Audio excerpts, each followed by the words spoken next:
News lunch box. নমস্কার, আপনি শুনছেন রেডিও মানি 9 আর এখন সময় নিউজ লাঞ্চ বক্সের। আমি সহেলি। চলুন আজকের গুরুত্বপূর্ণ খবরগুলি দেখে নেওয়া যাক। এই বুলেটিনে আমরা আপনাকে জানাবো ব্যবসা ও অর্থনীতির সঙ্গে জড়িত বেশ কিছু খবর, যা আপনার জীবন ও পকেটের সঙ্গে ওতপ্রোতভাবে যুক্ত। আজ মঙ্গলবার দেশের বুলিয়ান বাজারে সোনার দাম বেড়েছে। প্রতি 10 গ্রাম সোনার দাম 64,000 টাকার উপরে লেনদেন হচ্ছে। দিল্লি এনসিআরে সোনার দাম 64,240 টাকা, চেন্নাইয়ে সোনার দাম 64,580 টাকা। অন্যান্য শহরের তুলনায় এখানে সোনার দাম বেশি, আর রূপো 78,900 টাকায় লেনদেন হচ্ছে। কলকাতার পাইকারি বাজারে প্রতি 10 গ্রাম সোনার দাম 64,000 টাকা।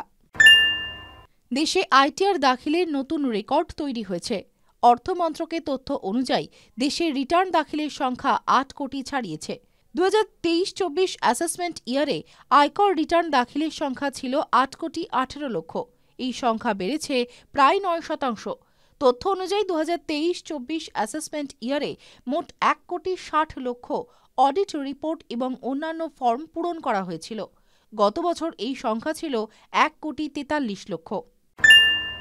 জানুয়ারি মাসে ব্যাংকগুলিতে লম্বা ছুটি থাকে।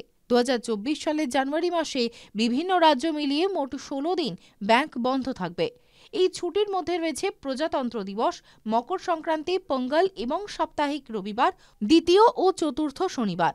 প্রসঙ্গত, পশ্চিমবঙ্গে এই মাসে রবিবার এবং দ্বিতীয় ও চতুর্থ শনিবার ছাড়াও 12 জানুয়ারি, 23 জানুয়ারি, 26 জানুয়ারি ব্যাংক বন্ধ থাকবে। 1 জানুয়ারি এ রাজ্যে ব্যাংক বন্ধ ছিল। 2023 সালের এপ্রিল থেকে ডিসেম্বরের মধ্যে জিএসটি সংগ্রহের অঙ্ক 14.97 লক্ষ কোটি টাকায় পৌঁছে গিয়েছে, যেখানে গত বছরের একই সময় অর্থাৎ 2022 সালের এপ্রিল থেকে ডিসেম্বরের মধ্যে জিএসটি বাবদ 13.40 লক্ষ কোটি টাকা সংগ্রহ করা হয়েছিল। এই তথ্য জানিয়েছে অর্থমন্ত্রক।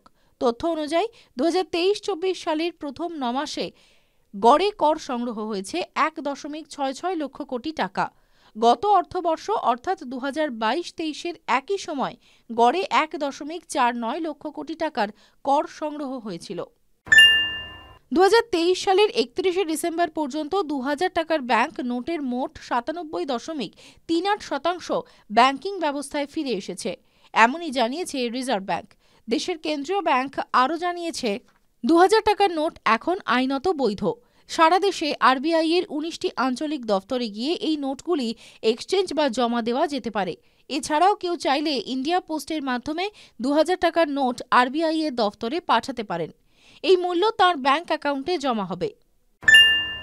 নতুন বছরের প্রাক্কালে অর্থাৎ 31 ডিসেম্বর ই কমার্স কোম্পানিগুলি বিশাল অর্ডার পেয়েছে।